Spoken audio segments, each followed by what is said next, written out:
Уважаемые коллеги, предлагаю начать. Нас сегодня меньше, чем обычно, но, думаю, те, кто хотел, уже к нам присоединился. Напоминаю, что у нас сегодня с вами, по сути, финальный семинар в этом году. Следующие семинары пока неизвестно, когда будут. Возможно, у нас будет немножко изменено расписание, но в любом случае семинары у нас будут продолжены. Ну и, собственно, тема сегодняшнего семинара, как и было заявлено, это некоторые методы решения задания номер 15, ну, соответственно, ЕГЭ по информатике. Опять же, почему некоторые? Ну, собственно, мы не будем рассматривать прям все методы. Если у вас будут какие-то вопросы, идеи по отдельным моментам, по отдельным методам, мы можем их обсудить в конце занятия. Я рассмотрю, на самом деле, ну, по большому счету, два способа решения. Это аналитический способ, когда, как говорится, надо просто посидеть, подумать, порешать, да. И второй способ – это программный способ. Ну, давайте, собственно, вспомним, что у нас касательно 15 заданий есть. За все годы экзаменов, статградов и других видов работ, официальных и не очень, можно выделить 4 вида 15 заданий. Первый вид – это задание на множество в явном виде, когда у нас задается множество, либо перечисляемое множество. Как раз мы сегодня тоже посмотрим, например, демо-вариант того года. Следующий вид задания – это на делимость. Здесь, конечно, некоторые могут сказать, что на делимость, когда мы решаем, тоже можно выделить, ну, так скажем, некие множества, да, но они не совсем в явном виде будут, и речь немножко все-таки о другом будет. То есть, в первую очередь, конечно, здесь важны именно свойства делимости определенных чисел и так далее. Третий вид можно назвать на геометрическое место точек, когда мы что-то изображаем, какие-то графики функций. В некоторых источниках этот метод называется симплекс методом, потому что на самом деле все, что происходит в подобных задачах, на самом деле действительно соответствует полностью симплекс методу из математики, когда мы пытаемся параметрически решать задачи на оптимальность. Ну и еще один вид заданий – это поразрядная конъюнкция, которая в свое время была из экзамена вроде бы убрана. Ну, собственно, аргументация авторов была достаточно простой, задание решалось достаточно плохо, оно было сравнительно тяжелым, и все варианты с поразрядной конъюнкцией, именно 15 задание просело очень сильно по процентам решабельности, и его убрали. Я думаю, вы видели, что поразрядная конъюнкция, опять же, появилась недавно, что немножко странно, потому что формально у нас, конечно, есть компьютер для решения разных задач, но именно 15 задания в спецификации не подразумевает использование компьютера. Ну, то есть формально задание легче-то не стало, да, но поразрядная конъюнкция у нас вернулась. Ну, об этом тоже поговорим, о всех сложностях. Вот, соответственно, в чем общая сложность и какие общие моменты можно выделить? Конечно, задание осложняется именно тем, что у нас разные виды заданий, и они все немножко по-разному решаются. Но при этом во всех заданиях есть некий общий алгоритм решения, который можно примерно следующим образом озвучить. То есть ну, условно, на нулевом, на подготовительном этапе мы можем, во-первых, изменить некоторым образом запись логического выражения, для того, чтобы нам было удобнее и быстрее его каким-то образом дальше разбирать, да, если особенно аналитически мы решаем. Второй момент, ну, точнее, первый шаг, да, основной, это преобразование логической функции. Как правило, логическую функцию нужно преобразовывать, особенно если у нас используется следствие логическое, особенно если их несколько, но в большинстве заданий именно так и происходит. Следующим шагом мы можем разделить, условно говоря, наше выражение на то, что зависит от нашего параметра. Чаще всего это некое число или множество, и, соответственно, ту часть, которая от нашего этого параметра не зависит.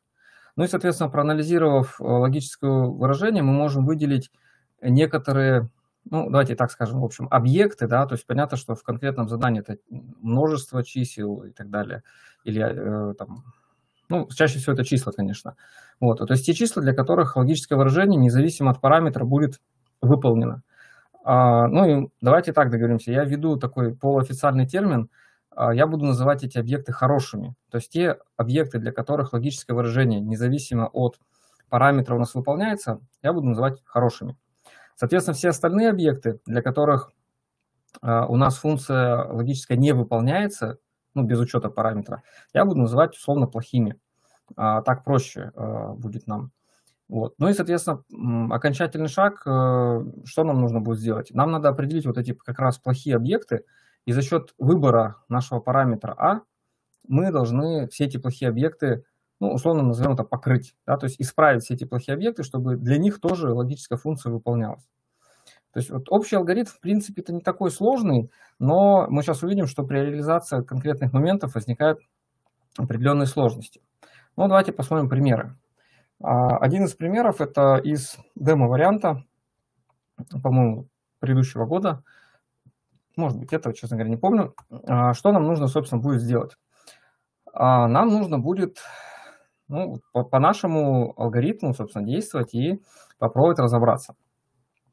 Во-первых, можно и нужно нам будет упростить данное логическое выражение и, естественно, его немножко изменить, потому что здесь, как мы видим, несколько следствий, достаточно много скобок, отрицания и так далее.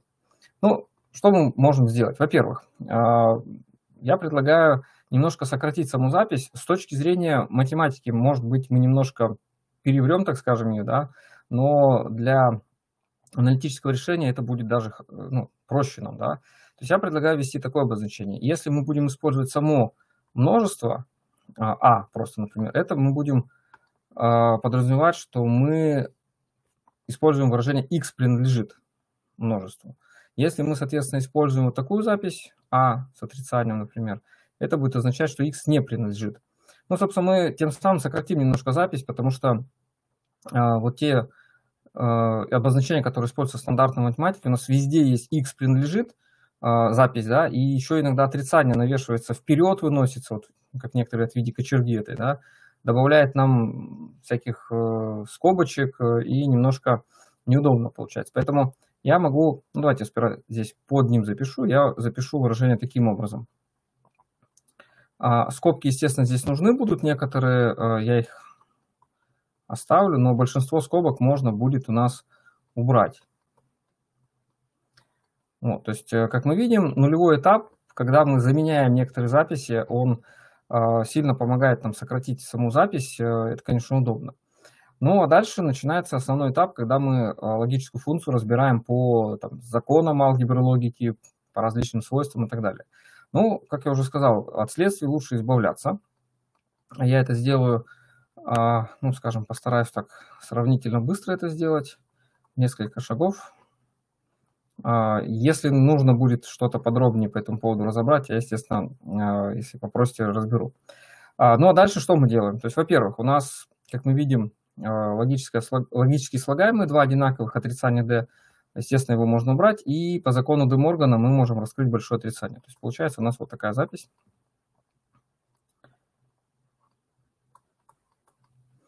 Вот. Опять же, что мы делаем дальше? Понятно, что для удобства можно немножко перезаписать данное выражение, это совсем не обязательно, но, не знаю, я, например, привык в алфавитном порядке выписывать буквы для того, чтобы анализировать проще было, особенно когда у нас несколько слагаемых, множителей и так далее. По условию у нас должно это логическое выражение равняться единице при любых иксах. Ну и теперь давайте подумаем, что у нас здесь есть. Да? То есть мы видим, что в явном виде у нас есть часть, которая от А не зависит, и, соответственно, часть, которая от нашего параметра А зависит, от множества. Ну, давайте попробуем теперь ко множествам перейти и сообразить, что у нас является хорошими точками, что является плохими точками. Я начерчу, собственно, вот здесь эти множества. Понятно, что здесь нас не интересует, так скажем, правильный масштаб и так далее, поэтому я схематично достаточно начерчу эти значения. И здесь главное аккуратненько начертить те самые множества, чтобы они... Так, чуть-чуть не попал, прошу прощения. Сейчас попробуем сделать качественнее.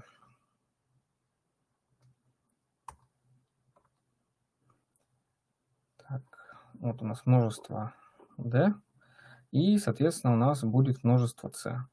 Ну, здесь можно нарисовать их по-любому. Я вот нарисую их таким образом, чтобы у нас они друг другу не мешали, чтобы не перекрывали.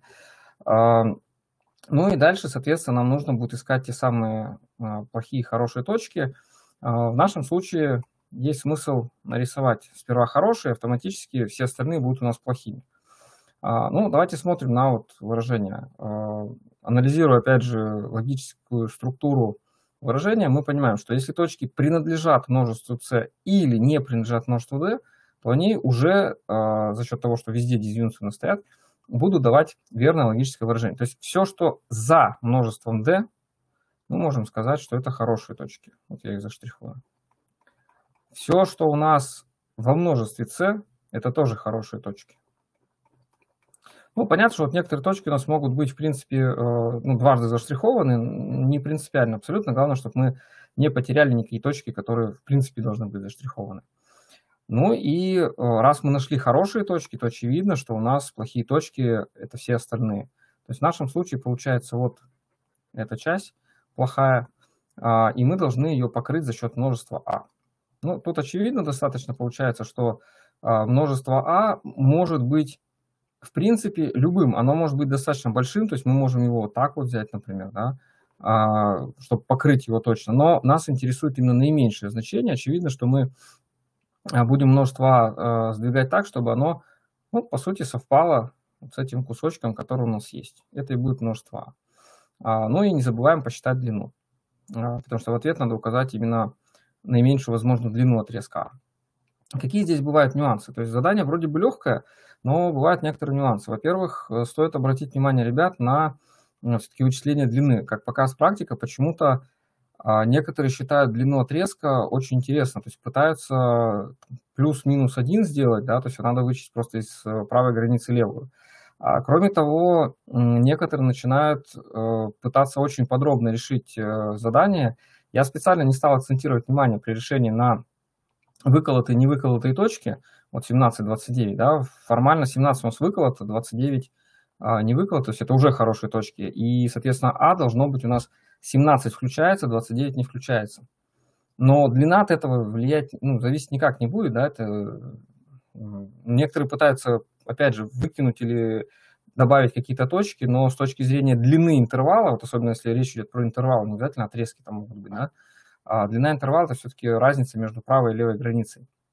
Ребята иногда пытаются что-то там такое интересное сделать.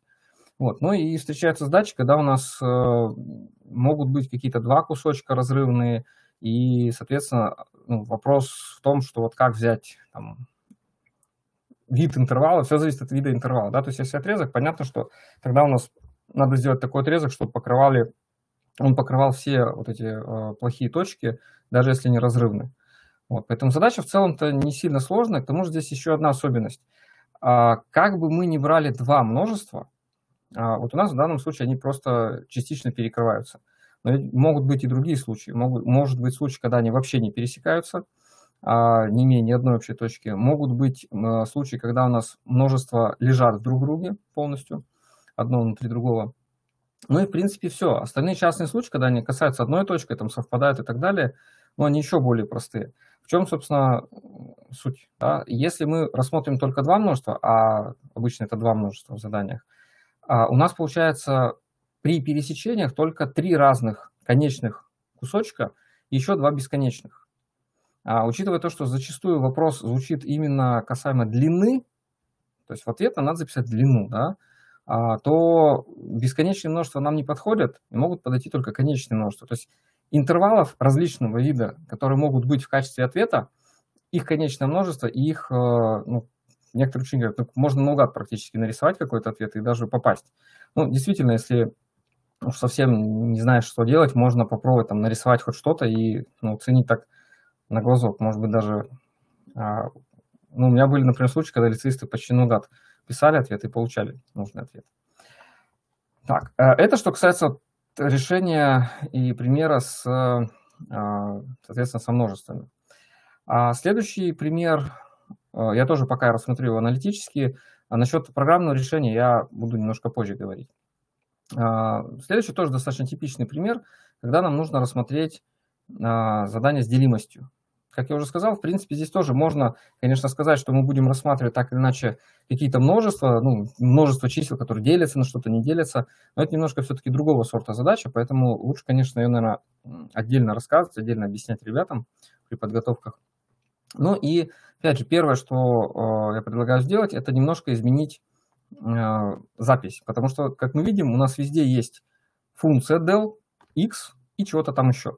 Поэтому, чтобы не таскать вот эти все отрицания, скобочки, лишние записи, очень часто встречается предложение сделать следующую замену. Если у нас x делится на конкретное число, то ввести запись d с индексом. То есть если я напишу, например, d,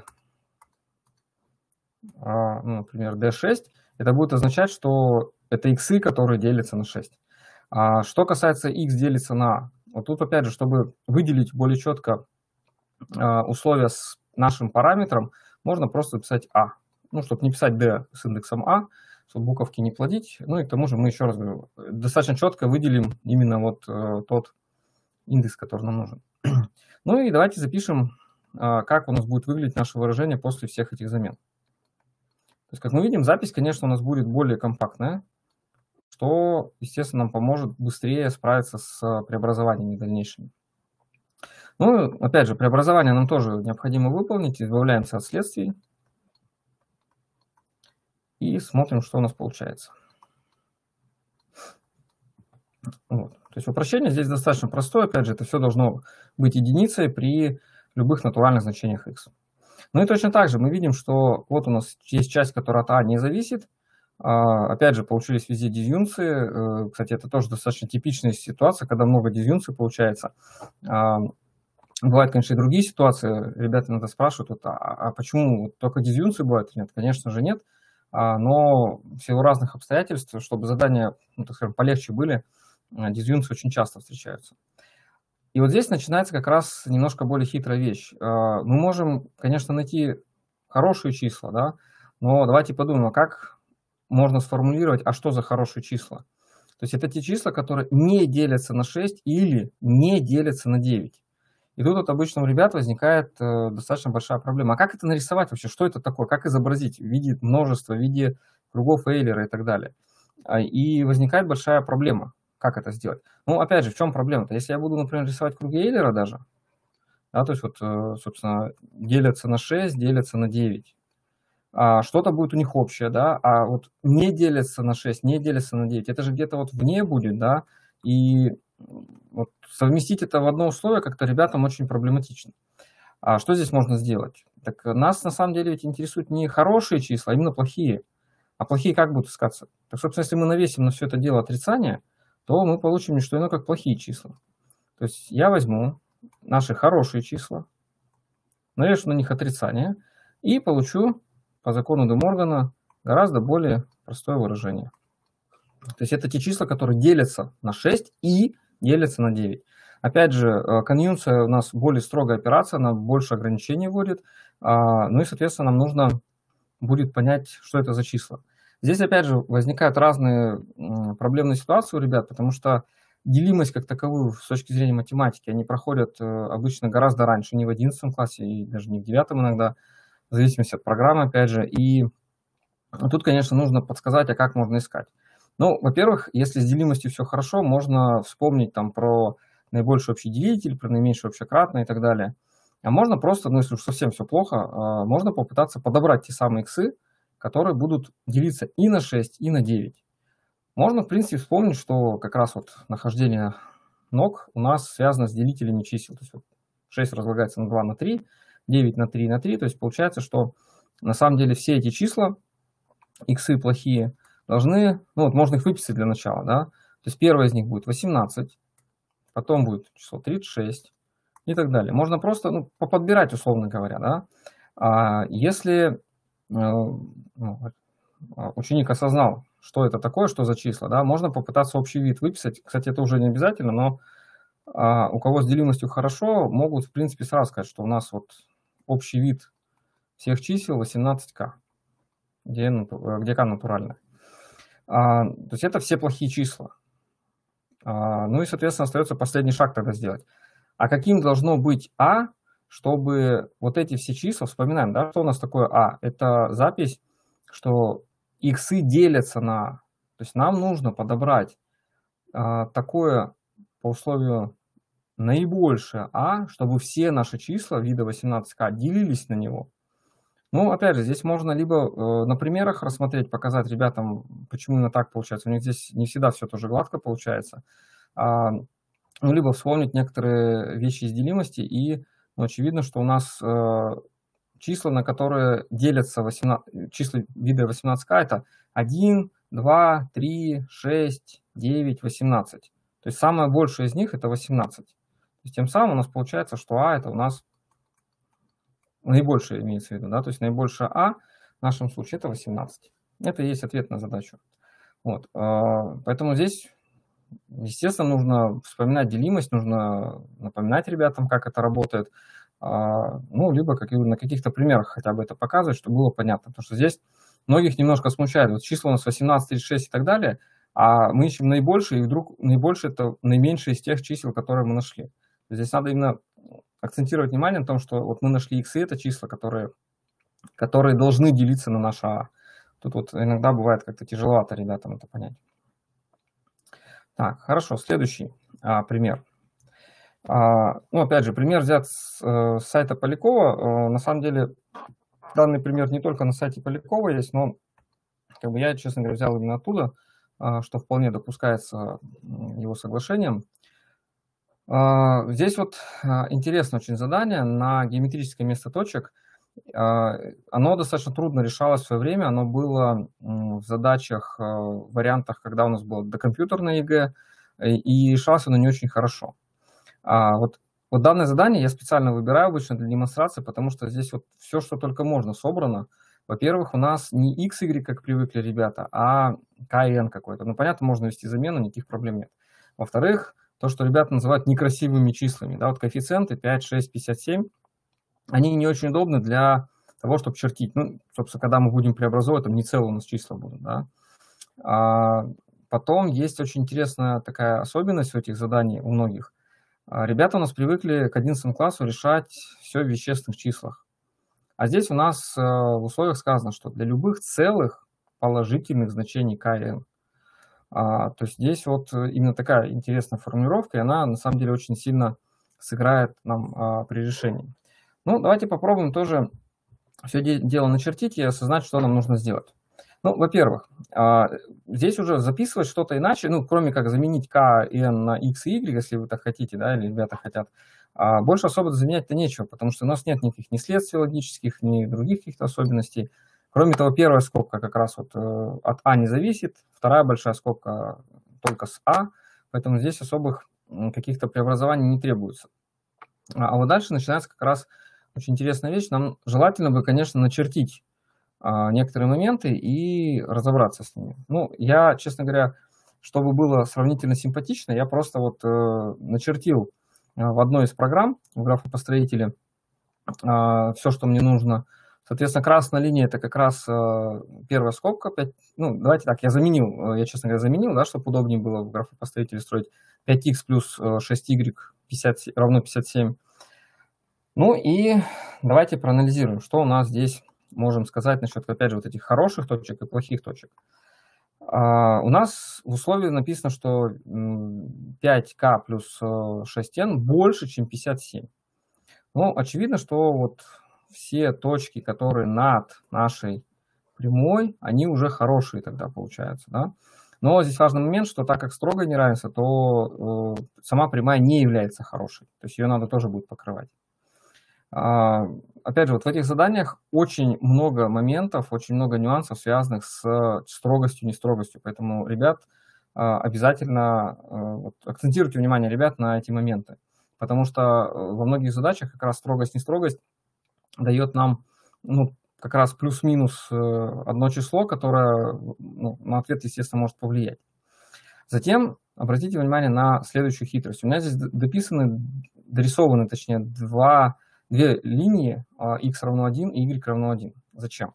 Ну, давайте вот немножко вернемся в условия. Да? Сказано, что у нас истина для любых целых положительных k и n. То есть у нас k и n должны быть именно от единицы, да, то есть 1, 2 и так далее. Поэтому мы на самом деле рассматриваем не всю первую четверть, а немножко такую смещенную. И самое интересное, какие точки у нас являются плохими. Вот ребята очень часто здесь ошибаются и говорят, вот весь треугольник – это плохие точки. Ничего подобного. Речь идет про целые положительные КН, в нашем случае XY, если вы замените. Поэтому на самом деле нас интересует, давайте я сейчас попробую так чуть-чуть пожирнее их обозначить. Нас интересуют только вот эти целочисленные точки. Я всех их не буду рисовать, я нарисую некие предельные значения, то есть по этим осям. Здесь десятка еще попадает. И как раз одна из проблем, давайте несколько крайних точек еще нарисую. Какая проблема? Я нарисовал это, естественно, в графопостроителе. На экзамене никакого графопостроителя, в принципе, у ребят нет, и они вынуждены будут рисовать это от руки.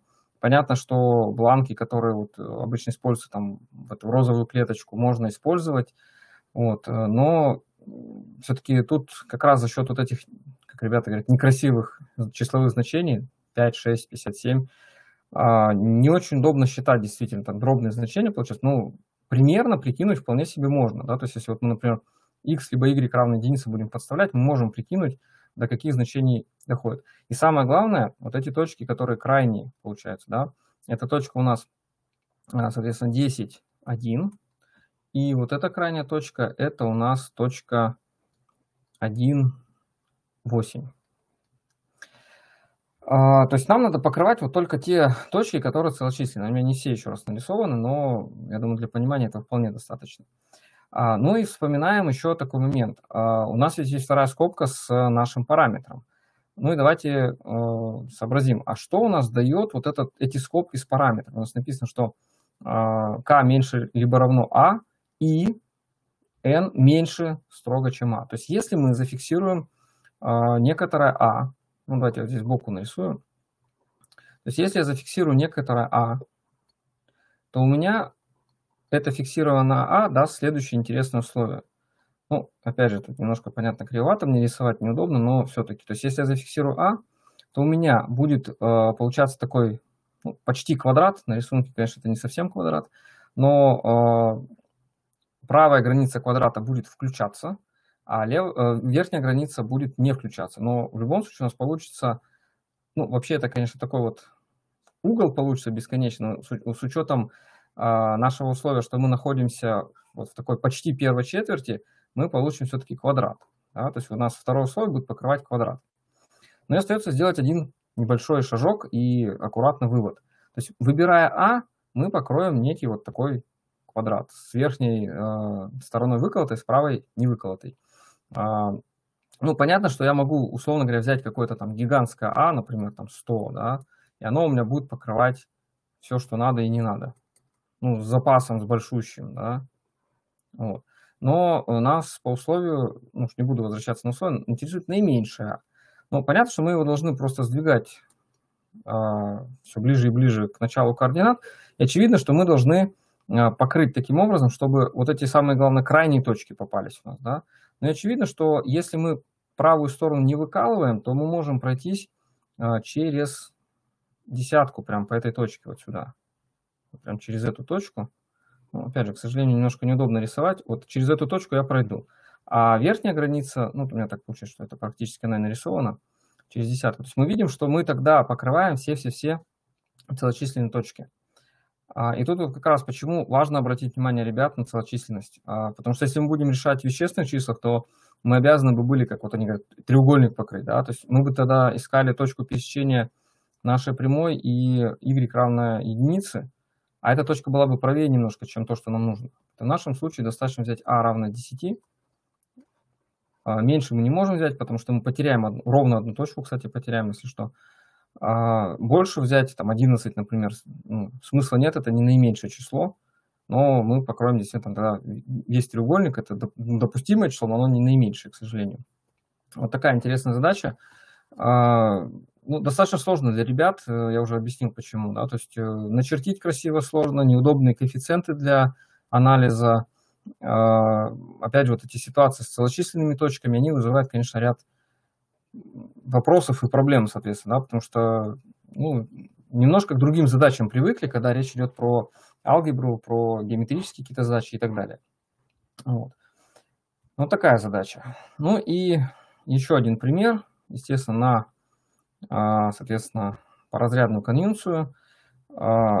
Тоже пример взят с сайта Полякова. Честно говоря, не помню, когда и где этот был пример, но он где-то тоже встречался на самом деле. Вот. В чем, опять же, сложность этой задачи? Да? То есть, вот, ну, очевидно, что сама по себе операция паразрядная конъюнкция требует некого осознания, что это такое, как это работает и так далее. Да? Здесь, конечно, обычно в этих заданиях есть примерчик небольшой, ну, который помогает понять, что происходит, да? Но сама процедура, то, что мы должны перевести в двоичную систему, проанализировать каждый разряд, что-то с этим сделать и так далее, ну, вызывает определенные трудности. Опять же, если говорить про сайт Полякова, там есть достаточно неплохая теория в плане паразрядных конъюнкций, но проблема в том, что теория достаточно такая, ну, из разряда математики, притом такой хорошей математики, и, как показывает практика, ребята, к сожалению, эту теорию, ну, не очень хорошо воспринимают. То есть это некая такая область, которая от них далека, и ту теорию они очень не любят использовать. Можно, конечно, потренироваться, но, опять же, возникает вопрос, а есть ли смысл вот затрачивать время, силы и так далее, чтобы, ну, решать задание, которое может и не попасться на самом деле, да? Вот. И в свое время, например, у меня некоторые ученики говорят, ну, мы наверное, не стали бы смотреть эту теорию, мы бы вот, ну, попытались как-то решить без этой теории. Можно без нее, естественно, работать. Что мы можем здесь сделать? Опять же, я не буду здесь вводить никакие особо обозначения, я, наверное, только сразу избавлюсь от следствия и посмотрим, что у нас получится после преобразования. То есть у нас получается первая скобка остается, как она есть. Вторая скобка у нас, естественно, немножко преобразуется. Ну и третья скобка у нас остается. Понятно, что здесь на самом деле скобки можно будет убрать, они нам не сильно нужны. Ну, хотя здесь можно сказать, что там порядок должен был быть какой-то другой. Ну, на самом деле это не повлияет сейчас никак на решение. Это все должно равняться единице. Опять же, мы видим, что здесь везде дизъюнкции получились. Ну, в большинстве заданий так оно и есть. Ну и смотрим, опять же, у нас в явном виде выделилась та часть, которая от параметра не зависит, и часть, которая от параметра зависит. И вот здесь, опять же, смотрим, какая интересная вещь. Если мы будем пытаться сейчас найти хорошие иксы, вот вообще в виде чего искать эти хорошие иксы, да, то есть, ну, набор чисел, ну, не совсем понятно, как их, вот откуда эти числа получатся, да. Мы будем искать вот эти иксы в виде масок. Притом давайте сразу договоримся таким образом. Я маски буду обозначать, там те разряды, которые я обязан буду взять либо нолик, либо единички, естественно, буду писать конкретное значение. Те разряды, которые в зависимости от ситуации могут быть либо ноликом, либо единичкой, и то, и другой подход, я буду писать звездочкой. То есть здесь важно момент, что звездочка в любом случае будет обозначать не как в стандартной маске любое количество любых символов, а именно один символ, но любой тоже. Здесь возникает как раз первая проблема. Если я попытаюсь сейчас маску делать для иксов с числом 125 неравных единиц, это неудобно, потому что что значит неравных единиц? Ну, единица в двоичной системе – это у нас все нули единица. А что значит не равно единице? Это значит либо все нули, например, да, либо единица в первом разряде, в младшем, и где-то еще хотя бы одна единица. То есть это получается нечто такое абстрактное. И как в примере с делимостью, нам удобнее смотреть на самом деле было бы не случай, когда не равно чему-то, а случай как раз, когда равно чему-то.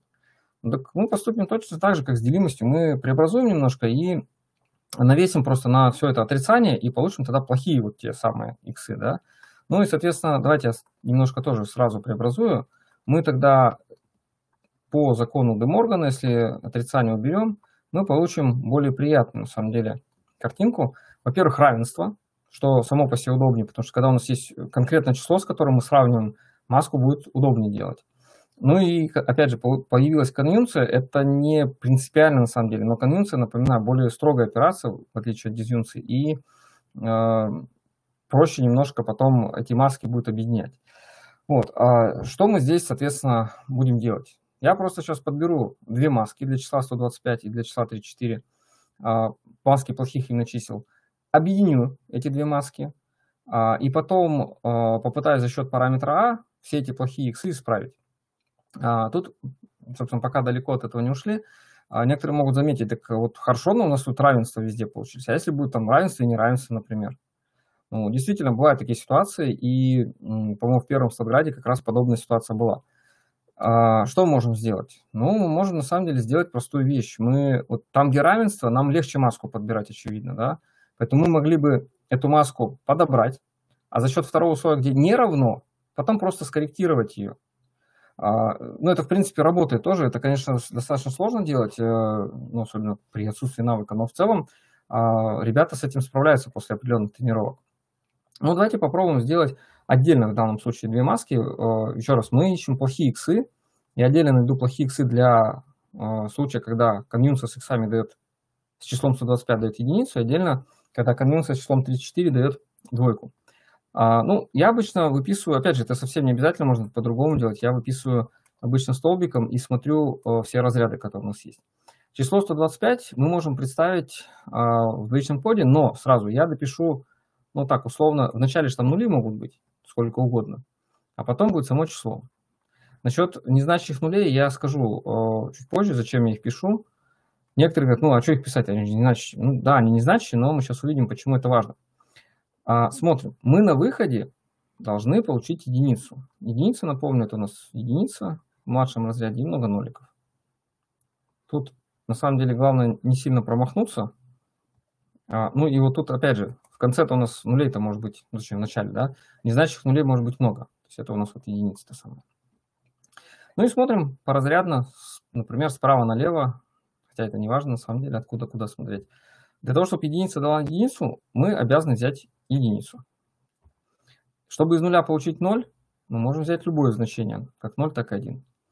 Дальше 5 единиц, которые у нас есть, очевидно, мы обязаны взять нолик, чтобы получить на выходе нолик. А вот дальше ситуация следующая. Маска плохих иксов. Иксы-то сами по себе могут быть ведь большие, любые значения, да, поэтому здесь формально у нас могут быть любые значения. В некоторых случаях это абсолютно не принципиально. В нашем случае как раз это не сильно сыграло бы какую-то важную роль, но в некоторых задачах это имеет значение, и вот то, что у нас у иксов там могло быть все, что угодно, в том числе единицы, оно могло повлиять на решение. Ну, хорошо, давайте теперь разберемся со вторым. То есть вот, в принципе, маска у нас, первый вариант плохих иксов есть. Теперь давайте разберемся со второй конъюнкцией. 34 это у нас, соответственно, 1, 0, 0, 0, 1, 0. И мы должны получить на выходе 2. 2, соответственно, у нас выглядит как 0, 1, ну и остальные все нули. Ну и точно так же подбираем разряды у иксов, чтобы все сложилось так, как надо. То есть очевидно, что здесь у нас может быть все, что угодно. Здесь единица. Здесь, опять же, все, что угодно. Все, что угодно. 0. Ну, а дальше, опять же, теоретически все, что угодно. Что мы теперь должны сделать? А мы должны из этих вот иксов плохих сделать одну единую маску. Притом, как мы будем делать? Ну, собственно, по разрядам тоже смотреть. И просто рассматривать случай. Если и там звездочка, то есть любое значение, то значит на выходе будет любое значение. Если в одном случае фиксированное значение, а в другом не фиксированное значение, ну, значит, мы должны взять то фиксированное, которое есть. Ну, кстати, иногда у ребят возникает вопрос, а может такое случиться, что в одном случае там 0 должен быть, а в другом единица? Ну, на самом деле нет, не должно такого случаться. Либо мы где-то ошибку допустили, либо задание некорректно. Потому что если мы подобрали там плохие иксы и там плохие иксы, и нет у них, так скажем, общих каких-то моментов, то это значит, что в любом случае либо одно будет хорошим, либо другое хорошим. То есть от А тогда не будет зависеть наше выражение. Понятно, что такого быть не должно. Поэтому в данном случае иксы какие у нас получаются? Ну, смотрим, да, то есть вот общий икс. Что у нас должно быть? Если мы идем справа налево, первое у нас есть звездочка, единица, значит, должна быть единица. Следующий разряд. Единица, звездочка, единица. Остальные идут, мы видим 5 нулей, да, то есть они должны у нас сохраниться вот таким образом. А дальше, в принципе, может быть все, что угодно. Ну, там у нас могут быть звездочки. Ну и остается нам теперь разобраться с последним, с параметром А. То есть мы должны подобрать такой параметр А, чтобы на выходе у нас был 0. Ну и так далее. Понятно, что 0 это все нули. Ну и что мы можем сказать? Мы можем сказать следующее, что число А у нас могло бы быть следующим. То есть мы можем, ну, обязаны, точнее, крайние взять нули, а остальные значения можем взять 5 звездочек. А так как дальше у нас там звездочки в иксе стояли, мы обязаны дальше взять нули.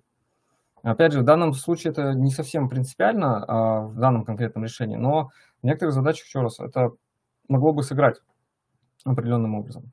И остается нам ответить на вопрос. Нам нужно наименьшее натуральное число То есть мы вместо звездочек можем выбрать сами либо нули, либо единицы, так как нам трактует, собственно, задача. Да? Здесь, правда, есть один нюанс. Я не знаю, сталкивались вы с этим или нет. Вот хочу обратить на это внимание. В разных решебниках, в разных официальных и не очень источниках большая проблема с формулировками про натуральные числа. Притом это можно понять только уже по ответам. В некоторых источниках 0 относят к натуральным, в некоторых 0 не относят к натуральным. Здесь понятно, что можно долго об этом спорить, и любят некоторые поспорить. Вот, мне кажется, из-за этого в некоторых задачах появилась формулировка именно, что целые положительные, целые неотрицательные числа, чтобы точно сказать, что 0 надо или не надо брать. Понятно, что если мы бы здесь, вот, например, 0 брали, то мы бы просто, ну, наименьшее, если можно взять, да, наименьшее натуральное, мы могли бы все нули взять, если бы 0 относили к натуральным, но в данном случае к натуральным 0 не относят. Поэтому мы должны вместо хотя бы одной звездочки где-то взять единицу. Ну, раз нас интересует наименьшее число, но очевидно, что мы должны взять вот такое число когда у нас первые звездочки все нули, последняя звездочка единица, чтобы было минимальное число, ну и мы знаем, что 2 нуля в конце. Но очевидно, что это у нас число 4 десятичное. Это и есть ответ. Вот. Поэтому, как мы видим, задача-то, в принципе, не совсем сложная, но для ребят она вызывает определенные сложности, потому что это, опять же, незнакомая некая такая структура. Если потренироваться, ничего страшного нет. Опять же, дополнительные действия по переводу. Понятно, что у нас есть калькуляторный экзамен, понятно, что и руками такие числа несложно переводятся. Но здесь, опять же, легко запутаться, и здесь бывают разные подслойки. В нашем случае сравнительно все хорошо, когда оба условия равны чему-то, да, равно одному, равно двум. А если не равны, то, вот я уже говорил, можно взять маску и уточнять ее с помощью других условий. Вот. Ну, такое задание сравнительно интересное. Еще раз повторюсь, что в свое время это задание было убрано с некой такой полуофициальный комментарий, что задание достаточно сложное, и его убрали.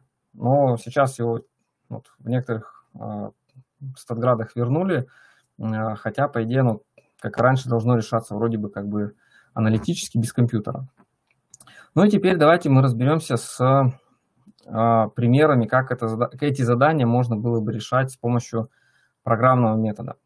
Сразу хочу сказать интересный такой момент. Я не знаю, насколько это, так скажем, предсказание, условно говоря, оправдается, но те задания, которые мы сейчас разобрали, вот виды заданий точнее, да, можно сказать следующее, что задание с множествами, оно, ну, в некоторых случаях можно решить его программно, но оно, как правило, все-таки сложно для программной реализации. Ну, хотя, если очень захотеть, можно, там просто перебор достаточно большой будет.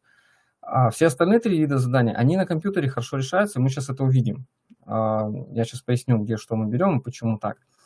И есть такая идея, я не знаю, опять же, надо по остальным статградам посмотреть, потому что статграды все-таки немножко показательны, к чему экзамен, что может быть на экзамене, скажем так, да, с каким багажом желательно подойти к экзамену. У меня есть такое подозрение, что авторы могут как раз 15 заданий изменять таким образом, что все-таки программно, чтобы оно не решалось. Изменить вот последние три вида заданий как-то вот именно с точки зрения формулировки сложно, чтобы оно программно не решалось. Вот, поэтому есть вероятность такая, что может быть все-таки как-то со множеством будут задания, может быть они как-то усложнятся с точки зрения формулировки, опять же, да, но возможно как-то в ту сторону будут задания меняться именно на множество. Хотя, еще раз говорю, пока мы не посмотрим все статграды, еще у нас 3 осталось, да, то есть 2 статграда уже было, какие-то прогнозы более точно делать сложно. Ну, давайте рассмотрим программную реализацию. Я буду рассматривать то же самое задание с делимостью и немножко здесь поясню. Вот здесь у меня используются две функции. На самом деле можно вообще было без функции обойтись. это скорее, так скажем, чтобы показать, что все виды заданий, ну, кроме заданий на множество, очень легко решаются с помощью программ. Мы будем менять только, на самом деле, функцию, остальное все будет то же самое. Ну, первая функция для удобства просто сделана, проверяет, делится или не делится число x на некий делитель предполагаемый. И наша функция вернет, соответственно, либо true, либо false. То есть делится, не делится. Вторая функция у нас проверяет наше логическое выражение. И тут как раз очень интересный момент, на котором с точки зрения подготовки, например, ребят, надо обратить особое внимание вот на эти два знака. Ну, точнее, это один и тот же знак, да. Некоторые ребята, а что вы, говорит, следствие написали не туда, что-то промахнулись, что ли, что? Ну, нет, тут никто никак не промахнулся. Здесь очень важный момент. И опять же, если вы об этом не знали, то тоже надо посмотреть. Мы, кстати, в одном из семинаров обсуждали этот момент при построении таблиц во втором задании. Да. На самом деле, так как у нас логический тип данных тоже является порядковым, то есть true и false имеют нумерацию, false меньше, чем true, можно их сравнить. Поэтому мы их вместо следствия сравниваем с помощью обычного сравнения меньше либо равно. Опять же, почему мы так делаем? Я в свое время это тоже объяснял. У нас, к сожалению, нет логического следствия практически ни в одном языке программирования. Мы можем, конечно, следствие преобразовать в отрицание дизъюнкцию, но это, опять же, тогда все-таки аналитика какая-то получается, да, и приходится что-то там преобразовывать, и можно ошибиться. А вот при таком случае, в принципе, все получается нормально. Единственный момент, некоторые опять же замечают, вот тут какие-то скобки, мол, лишние, они не лишние, то есть нам для того, чтобы сравнения выполнялись корректно, крайне желательно, чтобы результат логических каких-то действий был в отдельной скобке, чтобы порядок действий соблюдался определенный. Ну, для того, чтобы сравнение не выполнилось, условно говоря, раньше, чем логическая функция какая-нибудь там, логические отдельные действия. Вот. Следующий момент. Вот в чем будет заключаться программа? Нам ведь надо подобрать некий параметр А. Притом параметр А это, как правило, некое число. Да? То есть это кроме самой первой задачи, которую мы рассмотрели, когда это было множеством. Так что мы сделаем? Мы переберем наше число от некого числа. В нашем случае у нас там были целые положительные числа, поэтому от единицы, до некого числа. Вот тут как раз вопрос, почему 1000? Можно взять на самом деле другое число, но здесь есть очень интересный момент. Надо такое что-то среднее выбрать. Да? С одной стороны, если я возьму маленькое число, то я могу не дойти до ответа. Ну, просто вот шел-шел, не дошел. Да? А с другой стороны, возьму большое число, у меня переборный алгоритм, я могу запустить программу, она будет долго считаться. Поэтому насчет А здесь все просто. Мы можем выбрать некий диапазон. Если не найдется ответ, мы просто его расширим. Ну или продолжим с того места, откуда начали, и дальше будем.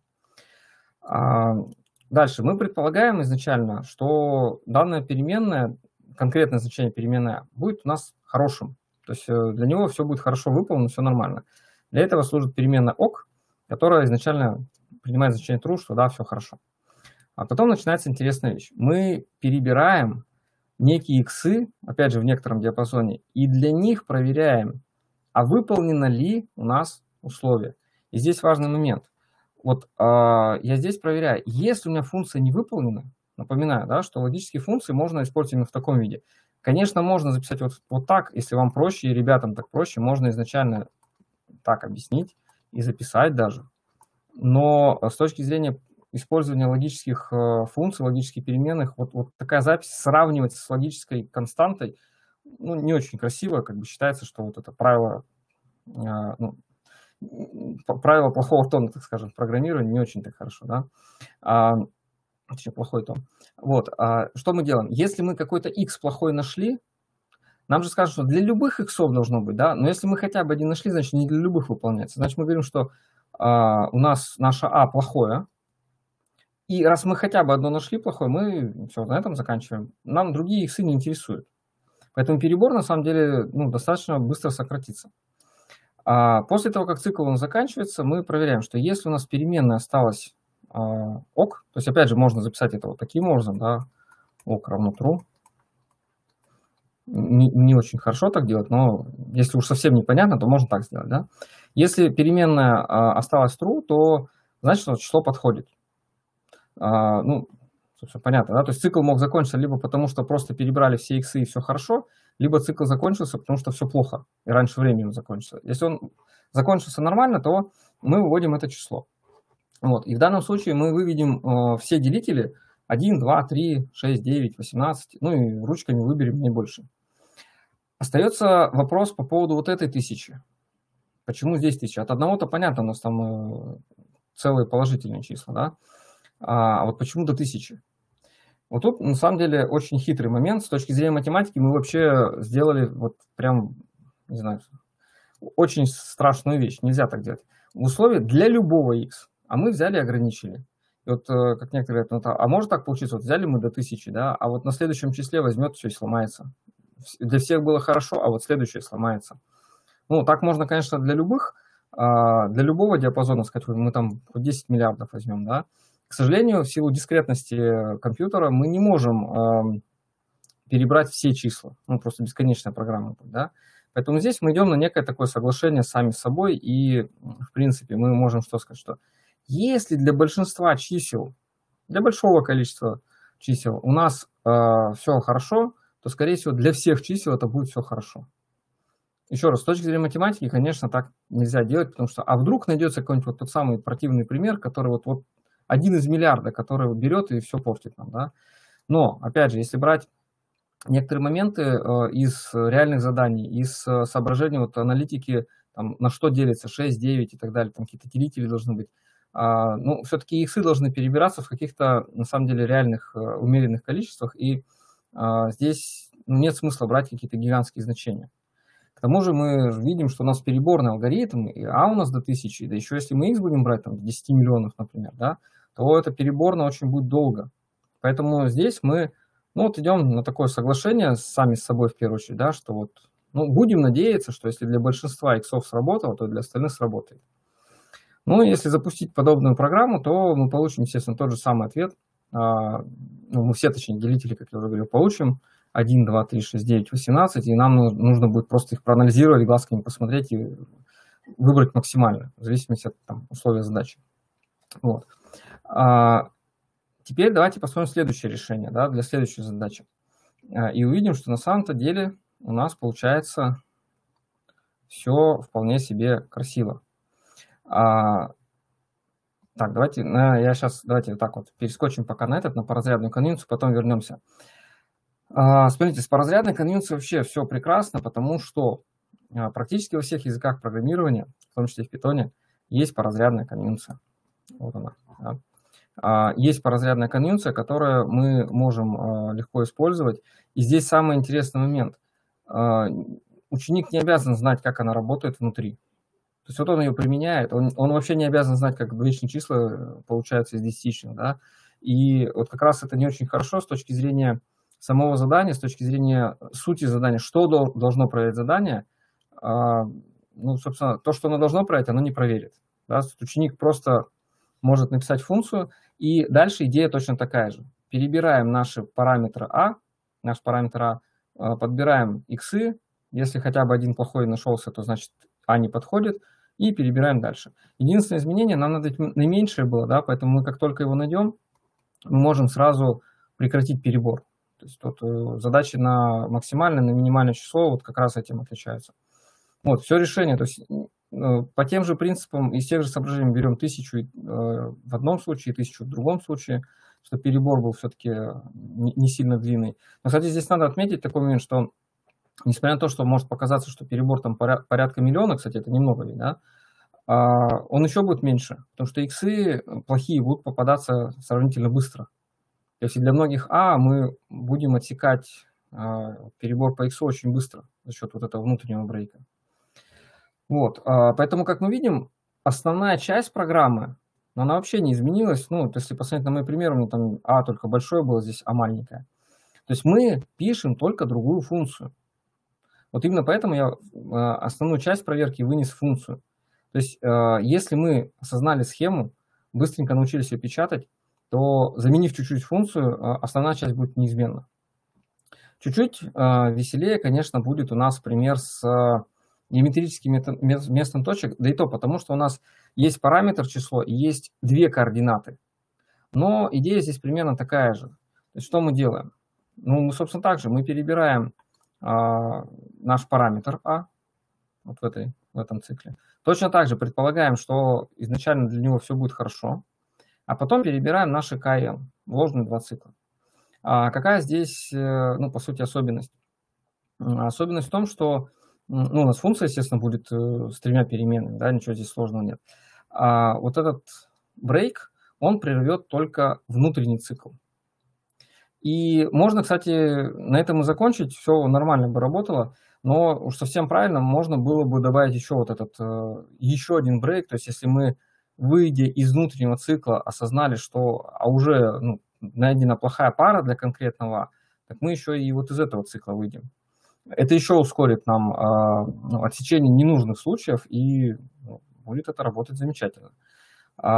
И тут опять же, зачем нам желательно это сделать? Да? Мы видим, что у нас тут перебор будет 1000 на 1000 на 1000, да, на самом деле не такой он большой будет, не миллиардный он будет, а за счет вот этих брейков внутренних отсекаться плохие случаи с А будут достаточно быстро.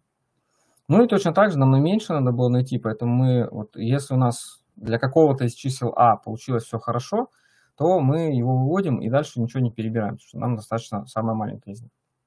Вот. Такое тоже замечательное решение, которое, ну, опять же, заполнив некую структуру общую программы, заменяем функцию, и все замечательно считается. Вот. А тут, опять же, могу привести пример такой, вполне себе жизненный, из того года. Ну, как бы были ученики в том году, которые ну, программировать, скажем так, не очень любили. Да, то есть, ну, не получалось, да, как у меня девочка говорила, я гуманитарий, я программировать не люблю, не хочу. Но когда мы разбирали 15 задания, осознав схему и как писать программу, ну, собственно, девочка стала решать именно так. То есть она аналитически сказала, ой, нет, там вообще все сложно, а вот программу написать, ну да, хорошо, я вот напишу, все замечательно. Вот. Поэтому вот таким образом можно переборно все это дело решать. Замечательно. Так, ну, в принципе, мы тем самым рассмотрели все примеры. Еще раз напомню, я, в принципе, рассмотрел только 2, по сути, метода, аналитический и программный. Есть другие способы. Кстати, на одном из семинаров кто-то у нас говорил, что вот, мы решаем в Excel. Можно решать в Excel, наверное, ничего плохого там нет. Я не говорю, что эти методы там, прям самые хорошие, лучше, чем какие-то. Я, наверное, даже такие крайние 2 метода показал. Да? То есть один полностью в ручном режиме, на что, собственно, авторы и рассчитывают, и по спецификации на так.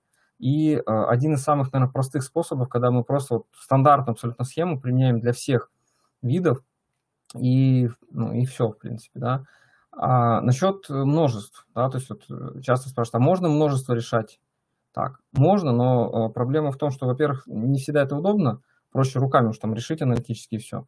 Множество задается все-таки не одним числом, а 2 границами. Можно границы пытаться перебирать, и иксы вот, ну, как бы от какого-то до какого-то, от какого-то там, маленького очень числа, да, там минус 100 тысяч, до какого-то большого, там, 100 тысяч. Опять же, проблема в том, что бесконечное число мы не можем взять в принципе, да, опять же, в силу дискретности. Вот, поэтому, что касается множества, оно все-таки, как правило, руками решается сравнительно неплохо. Это показывает статистика там, статградов и экзамена за прошлый год и за прошлые года, в принципе, да, потому что задания похожие были. Вот, поэтому есть другие методы, можно применять другие методы, они, возможно, ничуть не лучше. И тут, опять же, такой момент, когда особенно ребята спрашивают, а как нам решать лучше?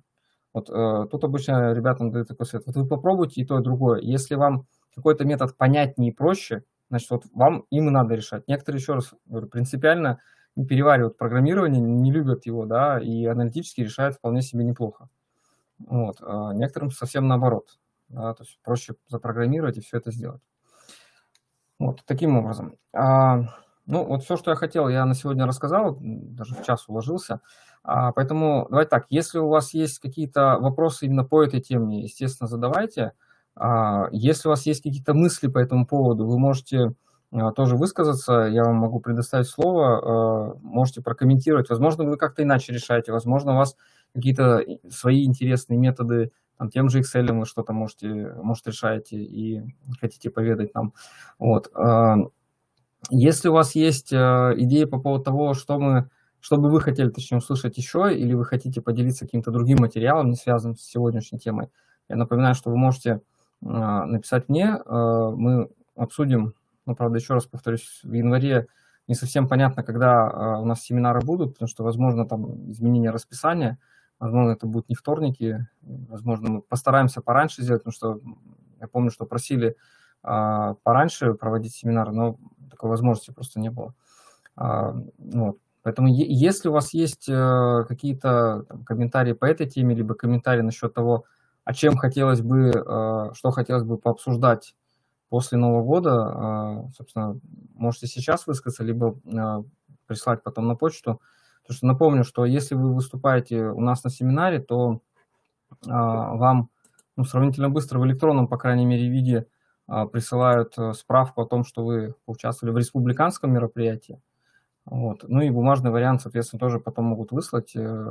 Делается это сравнительно быстро.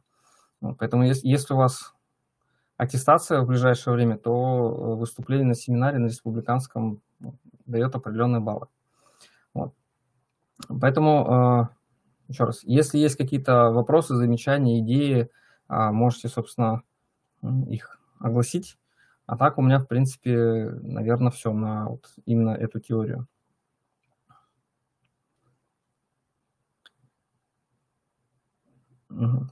Так, идей каких-то новых у нас нет, да, то есть напомню, что мы просили, по крайней мере, немножко поговорить про проекты, посмотрим, попробуем рассказать в будущем, как, чего и почему, конкретные примеры могу привести, вот, ну и опять же, просьба, да, если у вас есть коллеги, которые у нас в семинаре не участвуют или хотят выступить, какие-то есть интересные темы, сообщайте им, и пусть они к нам присоединяются. И также напоминаю, что если рассылка не приходит кому-то из знакомых ваших, то пусть напишут, мы их включим в рассылку, и будут они получать тоже различные рассылки. Так, ну, по традиции я некоторое время за кадром побуду, если у вас будут вопросы, то я на них отвечу. Так, вот, собственно, вопрос насчет 26-27. Если есть такое желание, мы можем их посмотреть. Здесь, правда, нужно такой момент огласить, да, что 26-27 задания, они немножко начинают меняться. У меня есть определенные тоже мысли по этому поводу. Я могу их озвучить, но это пока на уровне вот идеи, на уровне «а может быть». То есть 26 задания, они все-таки сделаны и все чаще встречаются именно такого сорта, что в Excel достаточно легко делаются. А вот 27 задания очень интересно. Если вы помните, в том году были задания, ну, очень интересные, когда можно было их тоже в Excel сделать, но сейчас, если вы видели последние 2 статграда, я почти на 100% уверен, что они будут сделаны именно так, что программировать придется, при том, если вы видели уже 2-й статград, успели посмотреть, 27 задание, ну, прям такое интересное стало. Частные случаи, рассмотреть конкретные файлы в полуручном режиме уже не получится его сделать. Вот, поэтому, если очень хотите, если вы, коллеги, хотите, может быть, даже выступить или послушать меня по этому поводу, я могу рассказать определенные моменты на конкретных примерах, на демках, на статградах некоторых. Вот, поэтому, ну, если есть такая необходимость, то почему бы нет? Вот, поэтому, если наберется нужное количество, потому что тут, кстати, тоже интересный момент, я не знаю, как у вас коллеги, насколько активно занимаются подготовкой к ЕГЭ, но, наверное, к сожалению, надо констатировать тот момент, что тот факт, что по городу и вообще по республике не сильно много готовят к ЕГЭ вообще, ну, в силу того, что мало часов и так далее, да. Вот, и говорят, что а что нам смотреть тогда на эти 27 задания, мы их сами не разбираем, и не надо нам это. Вот, ну, хорошо, давайте посмотрим, как будет по времени. И если что, у нас семинары действительно будут, и, может быть, есть смысл ближе к экзамену, когда статграды 3-4 хотя бы выйдут, чтобы мы могли сориентироваться. Но вот я свою мысль высказал насчет того, что 27 все-таки будут именно на программирование, притом в Excel уже никак это не поместится, потому что последний статград, если я правильно помню, там что-то порядка 5 миллионов значений было, и в Excel, ну, как минимум, это неудобно будет обрабатывать. Вот, а в предыдущем, в первом, что-то там 1 700 000, по-моему, значений в файле B было, тоже не очень удобно это в Excel делать. Вот. Ну, хорошо, тогда ближе там, действительно к экзамену напомните, если все у нас нормально будет по плану, то мы можем рассмотреть. Вот. Но еще раз, если возникают идеи какие-то выступить или что-то, что вам рассказали, пишите мне на почту, будем обсуждать и будем думать, что именно будем мы рассказывать. Так, ну хорошо, еще раз, традиционно, минут 5 я за кадром буду. Запись, естественно, семинара нашего появится в скором времени, буквально сегодня вечером, завтра. Вот. Ну, за кадром, если нужно будет ответить на вопросы, я, естественно, отвечу. Если вопросов пока что нет, то до следующего раза, когда бы у нас не произошел, и, ну, наверное, хоть и рано, но с наступающим Новым годом. Все, до свидания.